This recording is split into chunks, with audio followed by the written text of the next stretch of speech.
To begin with, this episode is available both in French and in English, so choose the one that you are most comfortable with. We also need to credit Ronald Hutton, whose work we heavily relied on for this video. So, Halloween. The name comes from the contraction of All Hallows Eve, meaning, of course, the eve of All Hallows Day or All Saints' Day.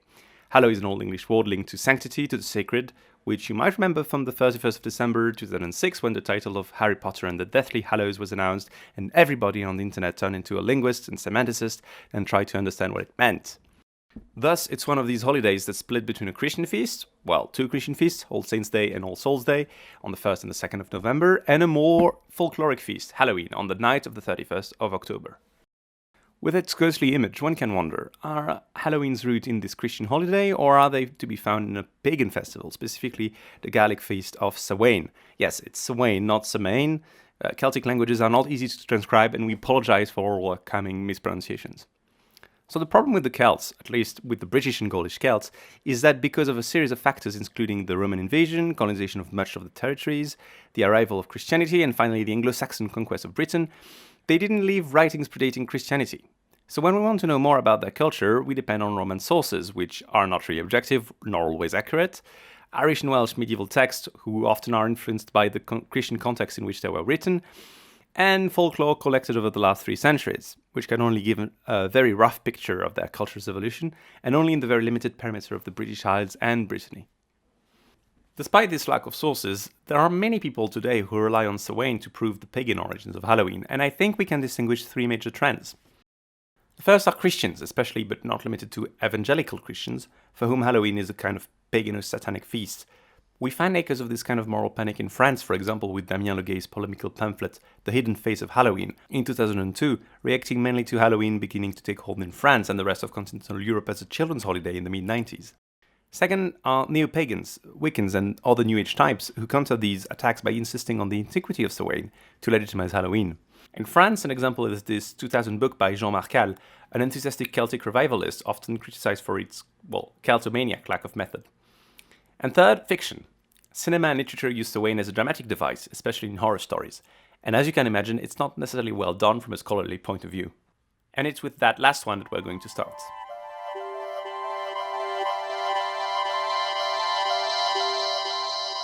In 1993, the year Liza and I were born, an animated TV movie adaptation of Ray Bradbury's The Halloween Tree, produced by Hanna-Barbera, came out on Cartoon Network.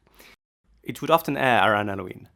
Its plot: 4 children are running after the soul of one of their friends, discovering somehow the origin of some Halloween customs through ancient Egypt, the medieval Celtic witches of Stonehenge, gargoyles of Notre Dame, and the Feast of the Dead, Dia de los Muertos in Mexico City, where Mountru, played by Leonard Nimoy, can supposedly teach them something about Halloween's roots, each era allowing one of them to understand the reason behind their costume. And most people who talk about this film seem to be convinced that this is an educational film. At all. Now, this worries me a little bit. This sounds like it's more educational than scary. Well, education isn't a bad thing, and the main reason I bring Or it up that is it's a true exploration of the real roots of Halloween. It's one of the best Halloween specials I can recommend. The visuals are jaw-dropping, it's a nice history lesson about the holiday, and The Halloween Tree. How often do you come across a Halloween special that actually teaches you something? Well, that's exactly what this one does, and it surprisingly does it very well. Other than the pacing and questionable tone, the movie does have one element that goes for it, and that's the history. While most Halloween specials take place on Halloween, very rarely do they talk about the history of its origins. The film takes an innovative approach towards educating its audience about the history of the holiday. They use the characters' costumes as a start on how each tradition comes to play. One kid dresses as a mummy, then they go to ancient Egypt on a night when families light candles and celebrate the dead. But seriously, this is not history. Ancient Egypt has nothing to do with Halloween, except maybe mummies' costumes. And Joey here does realize that the gargoyles and Dia de los Muertos are off topic. One kid's a monster, and then they take him to Notre Dame. Because of gargoyles? Yeah, it's still pretty cool. Even the other kid who's dressed as a skeleton is brought to one of the first Dias de los Muertos, even though it's not Halloween, but I think its intentions are good. And when they get to the witches making brooms, it's just there to regurgitate a romantic or new agey view of witchcraft. In the book, Mountshrew makes it out to be a mix of Greek, Roman, and Celtic paganism, which is having somewhat inherited these traditions and practicing magic, even if their magic, of course, does not work. It's probably wrong. Despite all the efforts of Michelet, Wiccans, and other neo-pagans to romanticize them, the average alleged witch burned at the stake was not part of a secret sect of alchemists, and neither did they inherit the Gaelic tradition of sow-in. Moreover, in the movie they just show a holiday celebrated by Celtic pagan witches at Stonehenge with souls turning into black cats. But in the novel, Bradbury paints Samhain as a kind of god of death, autumn and harvest, who also has a site, because death and harvesting, get it? Samhain is not a deity, by the way, but we'll come back to that later. The association between Samhain and the supernatural does not stop there and can be found in a lot of horror movies. Halloween, for example, the John Carpenter cult film from '78, did not explicitly allude to the supernatural. It was the story of Michael Myers, who killed his sister on Halloween when he was 6 years old, and who 15 years later escapes from the asylum where he was detained to kill again in his hometown. But Deborah Hill, who co-wrote the film with Carpenter, says that while Samhain is not mentioned in the movie, they did have it in mind. We went back to the old idea of Samhain, that Halloween was the night where all the souls are let out to wreak havoc on the living, and then came up with the story about the most evil kid who ever lived. The novelization in '79 wanted to clarify this connection and made Michael Myers the reincarnation of a Celt who, on the eve of Samhain, had sacrificed a girl who rejected his advances, along with her fiancé. The other inhabitants of his village killed him in retaliation, cursing his soul to wander the earth forever. In Halloween 2 in 1981, Deborah Hill made this connection with Samhain clearer. At one point, Michael Myers breaks into a primary school and writes the word Samhain with blood on a blackboard. Dr. Loomis points out that it's the name of the Celtic Lord of the Dead. What's this? It's a Celtic word. It means the Lord of the Dead. As we will see in just a moment, this is plain wrong, but anyway, Michael Myers is destroyed by fire, so in Halloween 3, the villain is an Irishman who tries to sacrifice lots of children using masks, why not, that contain a miniaturized chip and a piece of stone from Stonehenge, combined with a television ad that tricks insects into eating them. In short, an allegedly Celtic sacrifice to the forces of darkness. Halloween 4 and 5 do not innovate much. Michael Myers was resurrected through power of Hollywood-loving prophets. And in Halloween 6, it's stated that this serial killer genetic curse with Celtic time travel comes from the Thorn Rune, which comes from a Germanic runic alphabet, not from any Celtic language, and is manipulated by a druidic cult, while the actual druids prohibited the use of writing. According to Celtic legend, one child from each tribe was chosen to be inflicted with the curse of Thorn, to offer the blood sacrifices of its next of kin on the night of Samhain. The sacrifice of one family meant sparing the lives of an entire tribe. Okay, why not? One could maybe imagine Celts starting to use runes because of, Anglo-Saxon influence in the Middle Ages, maybe. But in any case, this depiction is really representative of the way ancient Celts are treated in general. We have so little information about them that it's always tempting to borrow bits from the Romans or Germans to fill in the blanks, something that can even be seen in academia in MacMulloch's terrible The Religion of Ancient Celts in 1911, for example. Supernatural is a television show that came on the air in 2005 and will last forever. It follows the adventures of Sam and Dean, two brothers who hunt supernatural creatures. From a history of religion's point of view, there is a lot that could be said on the show, since practically every episode we see them study religion and folklore, comparing various cultures that speak of similar creatures to get more information about their targets. Supernatural is set in the US with its melting pot of cultures, that allows for a lot of folklore to be featured in the show, and the exciting possibilities that come with it.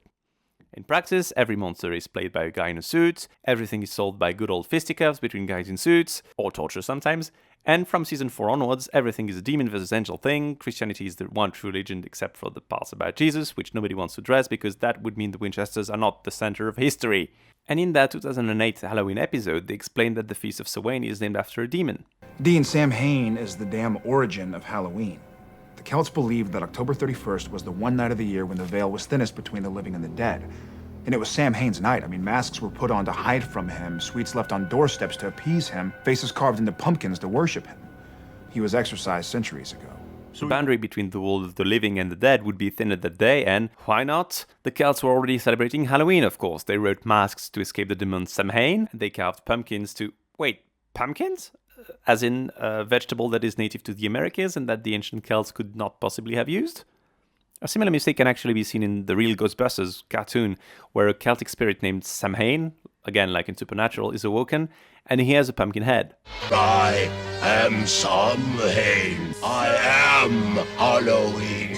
And again, we are told that Samhain sow-in is not a feast, but the Lord of the Dead. This is, of course, completely wrong. There is literally no trace of a deity named Samhain. It's always been the name of a feast, of a holiday. Where does this come from? Well, we owe this invention to a folklorist named Charles Valency in the 18th century. He did not know to which god this festival was dedicated. We can only speculate, but probably not to any particular god. And well, he said there was a god named Samhain, to whom he gives a biblical demon named Baal-Sab, which would mean Lord of the Dead. He made this up, of course, from nothing, and it was repeated by Lady Wilde, yes, she's Oscar Wilde's mother, in her book Mystic Charms and Superstitions, and after that by many people up to the present day, still based on nothing. Well, we can actually find one appearance by a character named Samhain. In a legend collected in the 9th century, he appears as the brother of Cian and Goivnu. The latter gives him a magical cow who can provide an infinite supply of milk, but she is cunningly stolen by a guy named Balor of the Evil Eye. For some, like Peter Bess Fidelis, it's enough proof that Samhain was a god, even though nothing else can be said about him. The problems with this assertion is obvious. It comes from several compiled legends, collected in the 9th century, so quite late, and it doesn't add any other piece of information. And it seems like too weak a proof for him to start his article on Samhain in his Dictionary of Celtic Mythology by saying he was one of the gods. So there are still some researchers who consider that Samhain was a god, but it's quite a minority, even a fringe position.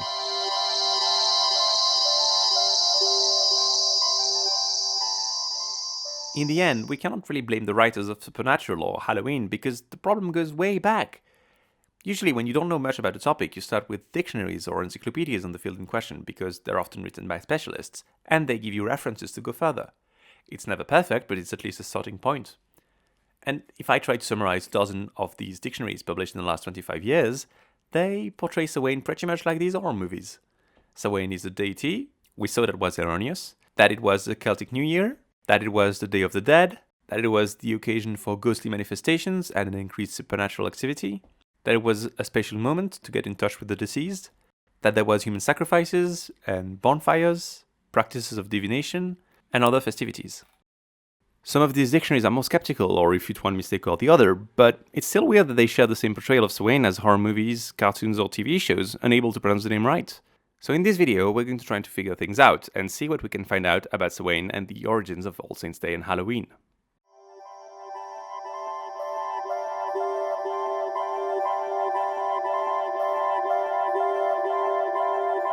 One of the themes that comes up a lot is human sacrifice. Come, it is time to keep your appointment with the Wicker Man. In the 1973 film The Wicker Man with Christopher Lee, the one which had a remake in 2006 with Nicolas Cage and bees, we see a policeman investigating a disappearance in a small British island whose inhabitants seem to perpetuate Celtic pagan practices before he is himself killed by fire in a Wicker Man.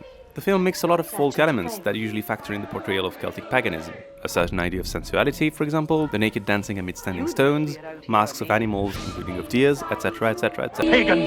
But this idea of ancient Celts making large wicker men full of men and beasts that they burn in offering to their gods, we actually owe it to Julius Caesar, who mentions it in his Gallic Wars. Diodorus of Sicily and Strabo also speak of human sacrifice among the Celts.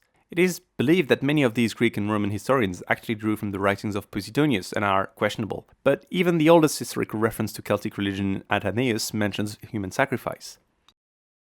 It has, of course, an obvious function. It's a discourse that enables Romans, pagan as well as Christian, to portray themselves as more civilized than the cultures they conquered. In the same vein, Strabo says that the Irish sleep with their mothers and sisters and devour the corpse of their fathers, even if he admits that it comes from unreliable testimonies. Human sacrifice is a complex topic. It's quite possible that the Celts did sacrifice people, but archaeologists have found no trace of the gigantic piles of humans and animals described in Caesar.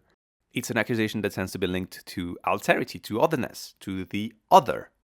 No Roman claims that his people make human sacrifices, although they did bury Vestals alive. When they talk about human sacrifices, it's either about foreigners, Celtic or Carthaginians, therefore a geographical otherness, or to state that their ancestors made human sacrifices, but that it was a long time ago and that they abolished them, a temporal otherness in a way that makes them look good. And even when we do find a body like the Lindo man, a man tied up, strangled and left to sink in some marshes, what tells us it was not simply a form of execution or murder.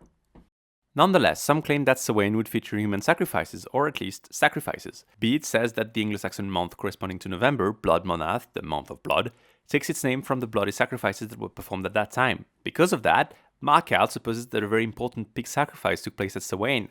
The problem is, aside from the fact that Blood Monath is a Germanic name and that Bede describes English practices, that even if it might have derived from the cattle being slaughtered at the time of year, it was probably just to process their meat and save up on the fodder during winter, so it's more about butchery than sacrifice. A better example would be the dictionaries, the lore of the places, a collection of Irish texts from the 11th or 12th century that sought to explain how places got their names. It mentions that in a place called Maxlacht, which would mean the plain of prostration, there were human sacrifices on Samhain, offered to Cromcruer, which would mean the Lord of the Hill, a golden idol surrounded by 12 stone idols.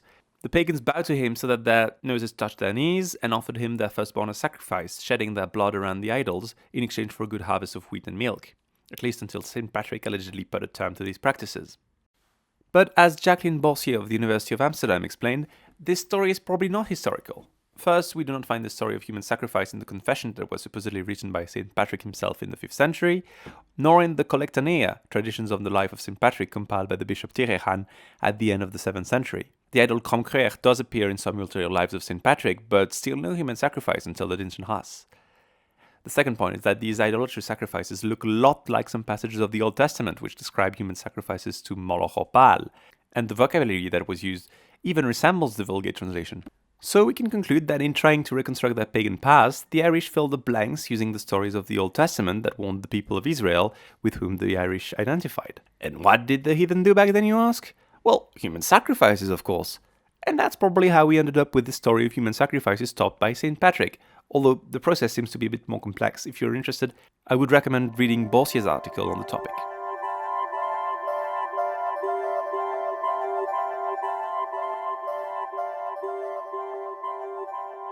In some Celtic languages, the month of November was named Samhain, or a semantically related name, and we can find some clues about it in medieval Irish literature. The Tochmach Camille lists Samhain among the 4 quarter days of the year: Samhain, Imolc, Beltane, and Lunasa. Beltane was still well known into the Middle Ages, but not much is said about the others, as you can see in our Imolc episode, which would suggest that they had long disappeared then. The Serlier Concorlain from the 12th century tells us that 3 days before and after Samhain there were festivities, games, and competitions, which would then last 1 week. The Sanas Cormeille from the 10th century is a kind of lexicon who says that Samhain is the end of summer, which would fit with its likely etymology. The fact that the Coligny calendar, a Celtic calendar from the 2nd century found in Roman Gaul, had a month named Samonios, and it seems a Samonios festival, suggests that the feast was old. However, this is a lunar calendar, so it would mean that it did not always fall on the 1st of November. Caesar also said that unlike the Romans who counted the days from midnight to midnight, the Celts counted from dusk to dusk. So assuming Samhain became fixed in a solar calendar, it would begin on the eve of November 1st, that is, to us, October the 31st. Now, as to what Samhain was beyond that,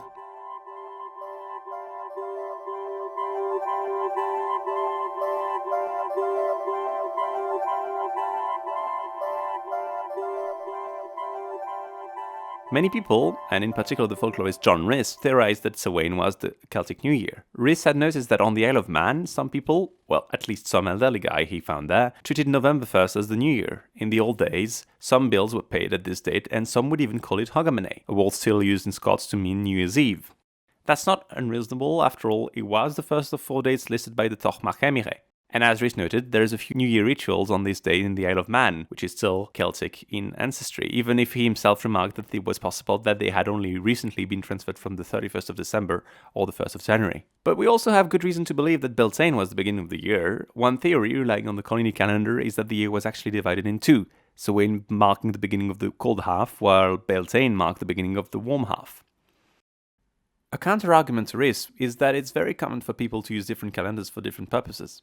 As you probably do. We certainly use the Gregorian calendar starting on the 1st of January, but the school year, at least in Switzerland, usually lasts from August, September to June, July. Depending on the country, the fiscal year does not necessarily begin in January, and so on. So the fact that some leases and contracts end on Samhain on the Isle of Man can be a sign of such a calendar existing, but it does not necessarily give it a crucial significance. Also, we are not really sure that there was only one Celtic calendar, be it in a country in a given era, or more so throughout the entire Celtic world. It seemed that there were always several coexisting calendars, legal, agricultural, or something else entirely. In this context then, was Samhain the Celtic New Year? Maybe, but as it stands, it does not mean much.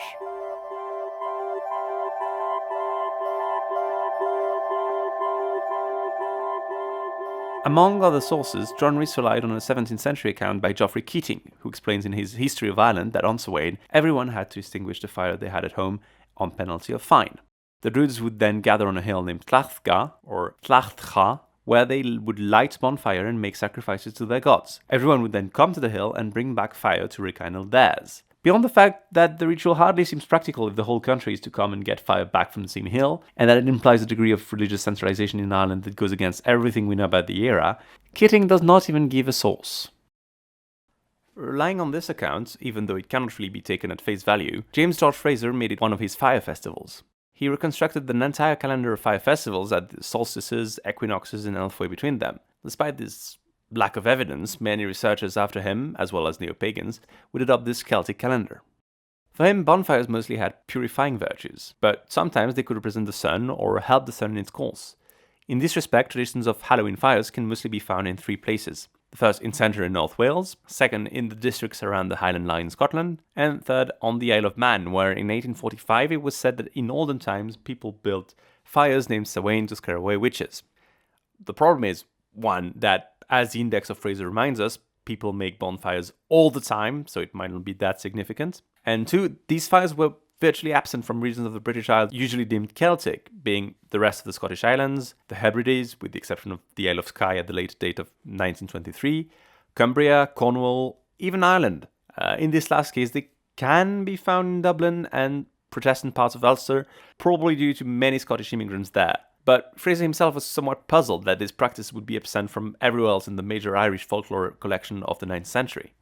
From this, it seems that there was no great Celtic fire festival at Samhain. In addition to that, Fraser supposed that Samhain was a pagan festival of the dead that the Catholic Church had replaced with All Saints' Day. His reasoning was simple. 2 feasts were close, it would be the Celtic New Year, and there are examples of cultures who honor the dead during the New Year, and the Catholic Church would have taken over this holiday from the Celts, since of course that is something they do all the time. And actually, a lot of people agree with him.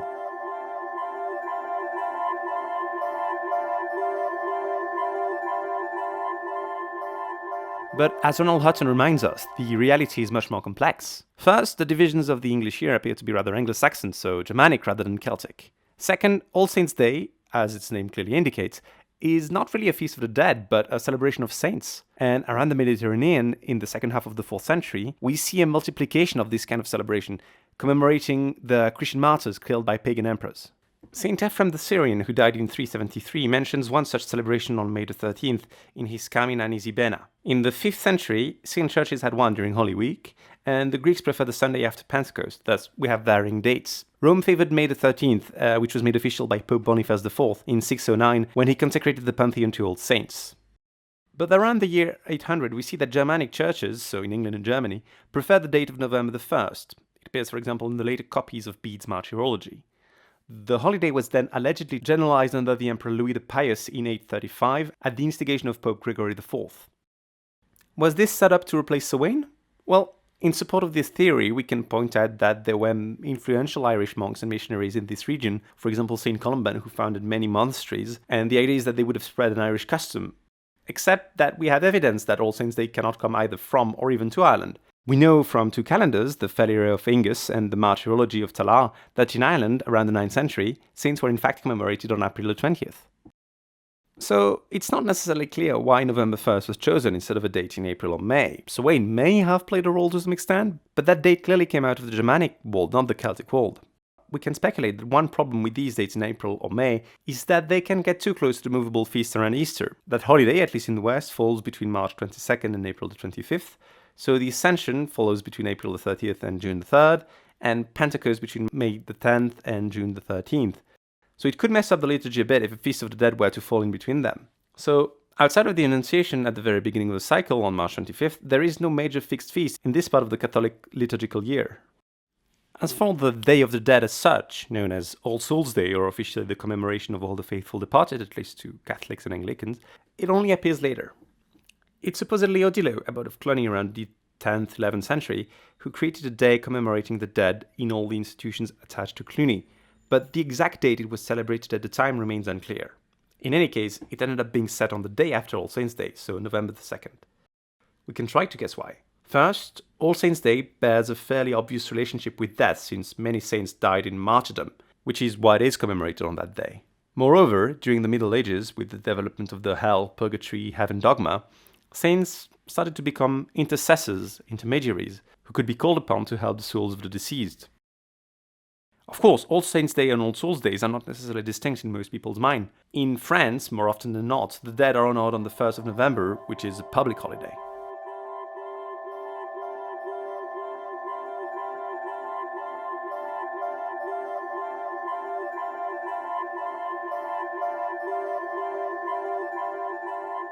So now that we're talking about the dead, let's go back to this idea that Samhain is a fateful date, during which the boundaries between the spirit world and the world of the living are thinner, and during which supernatural phenomena can occur. And indeed, in Irish sagas, a lot of weird things happen on Samhain, which was associated with manifestation from the Sidhe, the spirit world or other world, inhabited by supernatural beings. In the Celtic on Curlain, the hero Curlain attacks two otherworldly birds, linked by a red gold chain and singing a mysterious song who turn out to be fairies in animal form. He falls asleep and dreams that they are whipping him, causing him to lose the ability to speak for a year and forcing him to stay in bed until the next Samhain, when one of these fairy women from the other world sends someone to tell him that they can heal him in exchange for his help. This was also the date when the Fomorians, the legendary former monstrous masters of Ireland, demanded a tribute of milk, honey, and a third of the newborns. It could be linked to Samhain as a date on which you paid your rent, for example, or your contract ended, and so on.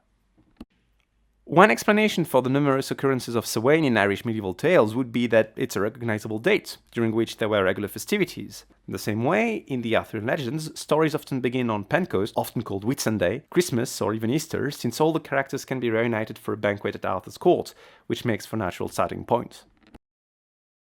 But it's also on this day that the Fomorians were vanquished by the Tuatha De Danann during the Battle of Mac Tuired. Many kings from the Ulster cycled down Samhain, and in the adventure of Nera, it's on Samhain's night that someone dares him to tie something to a hanged man's ankle, at which point he comes back to life and asks for water.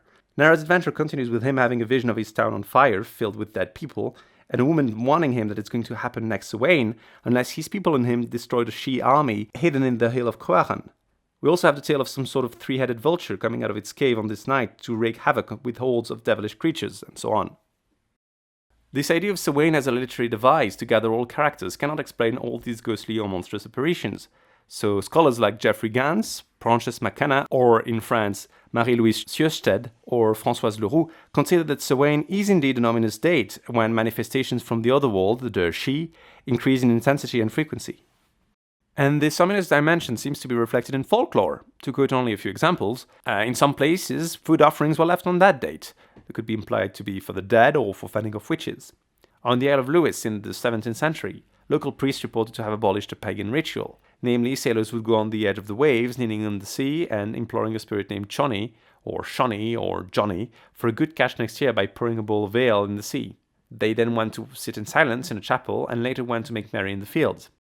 In Argyll, in the 20th century, people in disguise would visit houses while playing the role of ghosts, inhabitants pretending not to see them.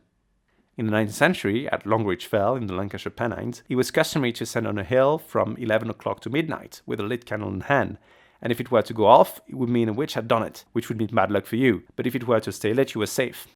Divinatory practices which would vary greatly from place to place. In North Wales, for example, people would throw a pebble in the Halloween bonfire, and if on the next day your pebble could not be found, it would be a sign that you would die during the next year. Divination can also be found on the eve of May Day, on the 24th of June, or on New Year's Eve. So depending on your point of view, it could reinforce the idea that Samhain was the Celtic New Year, or weaken it, given that these practices appear to be on the eve of any significant date, and that they look a lot like Roman customs of the New Year, as we saw in our episode on the calends of January. For all this and more, again, I refer you to Hutton's book on the subject. There is no proof that Samhain started the year or that it was about the dead, but from all these elements, from folklore or Irish literature, Hutton concludes that there was an important pagan festival on the 1st of November. But what really convinces him is the link between Samhain and Beltane. Beltane deserves its own episode, but they share some customs. Both are seen as ominous times on opposite ends of the year. And the thing is, a lot of Samhain and Beltane-related beliefs can also be found beyond the British Isles on the eve of May Day, or Walpurgisnacht, as it's called in German. That's a problem for us. Walpurgisnacht was a big deal in a lot of the Germanic world, and even beyond. It was said that on that night, witches were out and about. So it can't only be a Celtic festival. And geography might not be as important as economy. Hutton theorizes that the period around Samhain and Beltane, marking the beginning of the seasons, was only important in pastoral economies, where it would be the pair of transhumants. The herds being brought out in their grazing fields at the beginning of May and taken to their winter quarters at the beginning of November. Given the vulnerability that might come at these traditional times, a lot of the customs we've seen make sense, and it seems logical that places that had a completely different economy altogether did not care much for these feasts. If we accept this hypothesis, which fits with a lot of the facts, Samhain loses its aura as an important Celtic religious festival and starts to look more like an important moment for pastoral economies in general, shared largely beyond Celtic people.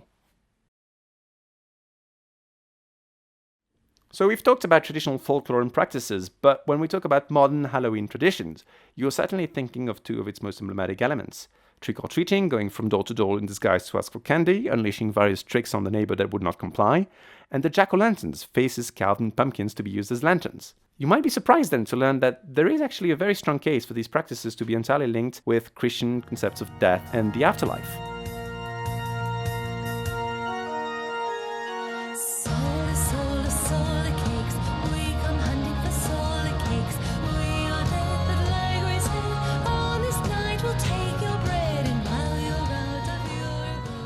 So let's go back to All Saints' Day and All Souls' Day for a bit. The concept of purgatory mostly developed throughout the Middle Ages as an intermediate stage between heaven and hell, though the idea that you could help the deceased through prayer could already be found in Christian antiquity. You could relieve them of their pain or ease their way into heaven this way. But during the Reformation, Protestants started to push back against these conceptions because, well, they often implied to call upon saints as intercessors, which Protestants of course despised, but also because, well, if you can decide what becomes of someone's soul after their death, it means that people are not judged for their actions, but just for how many friends they have praying for them. Thus, in the British Isles, the Reformation, of course, brings about the end of official church celebrations for the commemoration and rest of the dead, which was fought against by some. This might explain why, in reaction to this disappearance, we note the emergence of a lot of private rituals. An example of these rituals would be the teen lay. Straw was burnt at the end of a fork while people prayed around it in honor of the dead. Another one that would be of even bigger interest for our actual purpose are soul cakes. Poor people would come knocking from door to door and ask for soul cakes, which were given in honor of the dead of the household, which might already have some soul-saving virtue, being an act of charity in their name, but in exchange for the cookie, the beggars would also say a prayer for the souls of the deceased. It was really popular with children, who would often be satisfied with biscuits, fruits, or money, but all the young men would also warmly accept a little beer. It's a great business model. Give us something and we'll pray for your dead. To get the message across more efficiently, they had some songs like this one that Sting covered in 2009. Soul cake, a soul cake. Please good Mr. the soul cake. 1 for Peter, 2 for Paul, and 3 for him that made us all. An early form of such a custom could be found in a tract from 1511 entitled The Festival, which states that bread was offered for all Christian souls. The tradition of sowing can be found all throughout the 19th century, hindered a bit from 1870 onwards because of the generalized schooling of children, which left them with less time to go begging for baked goods. The thing is, Sting was doing a Christmas-themed album, so he says, "Well, I hope that you'll be kind. We hope that you'll be kind with your apple and your pear. I will come no more a soaring till Christmas time next year. A soul cake." To emphasize that it's a Christmas song. Originally, it said, "till this time next year." But in any case, a lot of people would come bother you until Christmas. All Saints' Day marked the beginning of a big winter begging cycle, where people would beg for people's hospitality, generally singing door to door. On the 23rd of December, for example, it was done by blacksmiths in honor of St. Clement, their patron saint. On the 29th of November, you had the feast of St. Catherine for wheelwrights, carters, spinners, rope makers, and so on. And along these, you had other forms of celebration. On the 30th of November, St. Andrew's Day, men and women would exchange clothes. And closer to Christmas, a kind of itinerant begging on St. Thomas' Day, the 21st of December, was called Thomasing, and was so prominent that the day was often called Begging Day. The 12 days of Christmas featured caroling, which still exists today in some capacity in Anglo-Saxon countries, where you go sing carols from door to door in ugly sweaters in exchange for a little money, though today it's usually for charity. Or again, wassailing, where it's especially young women asking that their wassail bowl be filled with roasted apples, hot wine, etc. We could certainly admit the hypothesis that sowing, as it was called, is of Celtic origin, but it didn't really take hold in northern England, in Scotland or in Wales, and there are only very few records of it before 1700. It can actually be best explained as the emergence of new forms of urban begging, because during that time of the year, different economic activities came to a halt, agricultural jobs or fishing at sea, but people still needed to make a buck. So at first, Samhain marketed itself with the Christian ideal of charity in connection to the Christian ideology around purgatory, at a point where traditional rituals of prayer and intercession in favor of the dead were disappearing, though that meaning was soon lost to leave only the candy. But that's often what happens when your marketing is efficient. Little Jack sat on his gate, offering goblins and demons his cake. Up with the chill and down with the sun, waning and waning, the dog has begun. Another way to make a few bucks during the winter was mumming, or mummers' plays, a sort of folk theatre that people played in disguise, sometimes in exchange for money, going from door to door, and in the same way, it could be seen at numerous times during winter. Of course, we could assume that it's the origin of Halloween disguises that we find at the beginning of the 20th century among some of those that went from house to house to collect candy. In Orkney, young men would wear women's clothing. On Skye, they would blacken their face and wear old clothes. And it was an opportunity to cause some mischief. To quote Hutton, they were traditionally allowed to exercise the greatest license, sitting where they pleased in the kitchen, singing, conversing, and ignoring the inhabitants of the house which they had entered, and who were expected to set scones, cakes, and fruits before them. That's one example of the kind of mischief that was an important part of the night, but it was by no means confined to Halloween. Now, all this could have a Celtic component. We talked about it in our episode on the calendars of January, mentioning that numerous church fathers complained that around the new year there were some masquerades, people disguising themselves as animals, especially deers. Some people made a connection to Senenos, the Gaulish god, given the geographical repetition of these testimonies, which are mainly found in Gaul, Britain and Spain. It's a parallel that could be added to what Rist noticed on the Isle of Man. To put it differently, with the introduction of the Julian calendar, sow-in customs would have shifted to the new year, the 1st of January. But I don't know if it's really conclusive, especially given that there is no deer disguise found on Samhain. Furthermore, disguising oneself for festive occasions was relatively common all throughout the year, just like itinerant begging or divinatory practices. In the end, we see that these things are not really uniquely associated with Samhain.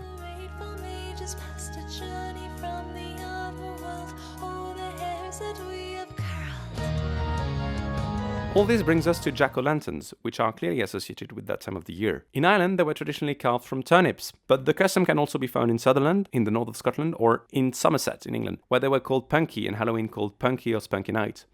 The name jack-o'-lantern was linked to the story of a spirit trying to lure away wanderers with a lantern, which was probably itself linked to will-o'-the-wisps, and punky was actually another word for will-o'-the-wisps. People usually give mundane explanation to these lanterns. They were simply a way to get light during the night, or maybe to fend away evil spirits. But given that will-o'-the-wisps are often depicted as the souls of unbaptized babies, we might theorize that it was originally meant to honor the deceased. Now, that might be a little contrived. When the tradition came to the United States, mostly thanks to Irish immigrants, they started using pumpkins instead of turnips, probably because, well, they're quite bigger and easier to carve. The first written record in the US dates back to 1834, but there might already be a trace in 1820 in Washington Irving's famous short story The Legend of Sleepy Hollow, where a pumpkin is found next to the body of Ichabod Crane. In later incarnations of the story, of course, you would find a jack-o'-lantern instead of a mere pumpkin.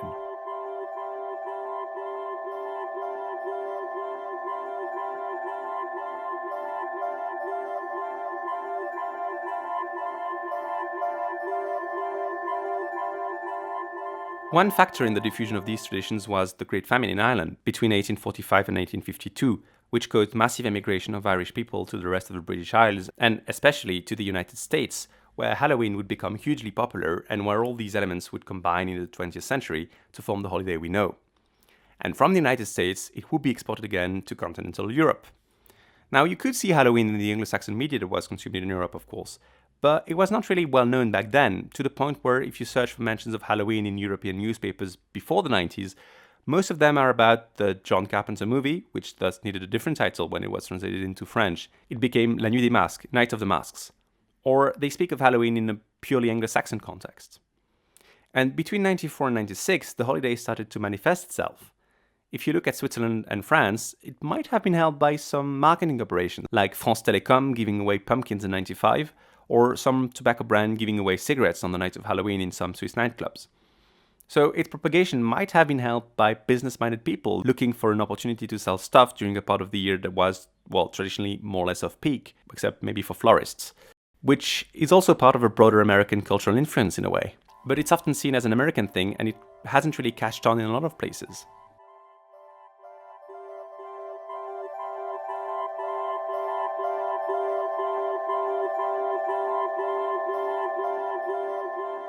So let's talk about the Halloween tree again. Are we saying that this is intolerable anachronistic propaganda? Well, a little, but not entirely. Its greatest sin is perhaps to have won the Emmy in '94 for outstanding writing in an animated program. Like what? Okay, it's not bad writing, it's Ray Bradbury, but it didn't really make the best use of the medium, especially if you consider it won against Animaniacs, Batman the Animated Series, and Rugrats. So yes, Ray Bradbury seriously believes some of this history lesson, and obviously people take him seriously. But it's still fiction, and we're not really mad that novelists, screenwriters, or YouTubers have a skewed vision of Halloween or Celtic religion. But it's a bit more worrying when it comes to people who actually write books on the subject. In the novel and the movie, Bradbury is not really writing a history of Halloween, he's rather doing what Dickens did with Christmas in A Christmas Carol. It's a ghostly journey to clarify the meaning of a holiday, attacked as too cheerful or not Christian enough. And in a sense, his book is intended as a response to Christian attacks against Halloween. That's why we are shown the Romans destroying Celtic culture, then Christians destroying all paganism, or even that Mount Shrew cannot enter a church, to make Halloween separate from Christianity. The various pagan traditions invoked serve this discourse, and when speaking of ancient Egypt or Dia de los Muertos, he does not describe the origins of Halloween, he compares how two cultures deal with death, and he tries to draw a lesson. Staging death in a way allows us to confront it and makes it lose its grim side, which for Bradbury would be the function of Halloween.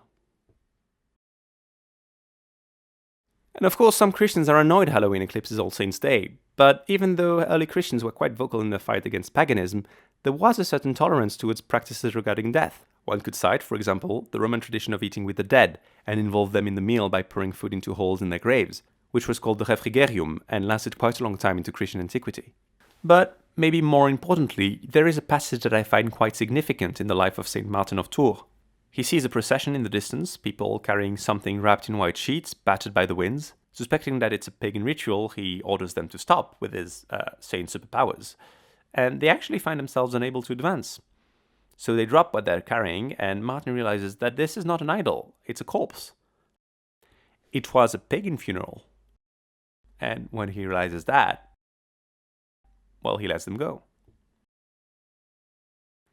Generally speaking, the church were not monsters. They understood that when it came to honor the dead, everybody would not necessarily be entirely Catholic, but it didn't mean that this sentiment was fundamentally unchristian.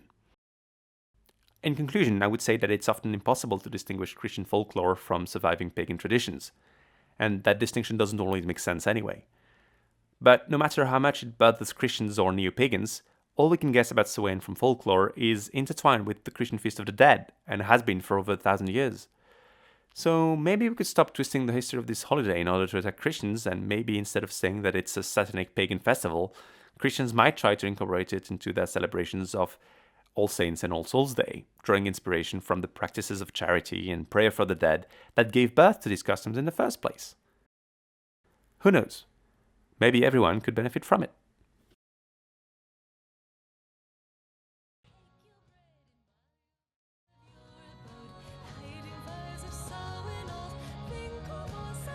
Thank you for watching this video. If you want to go further, there is a link to the script in the description, which includes our bibliography with links to online sources when they are available. If you think something isn't clear, or if you think we've made a mistake, don't hesitate to leave a comment below. If you want to follow us on Twitter, the links to our profiles are in the description as well. So far, all our other videos are in French, but they often include English subtitles, so don't hesitate to share and subscribe. If this one proves successful, we might even do more videos in English. Until then, well, happy Halloween!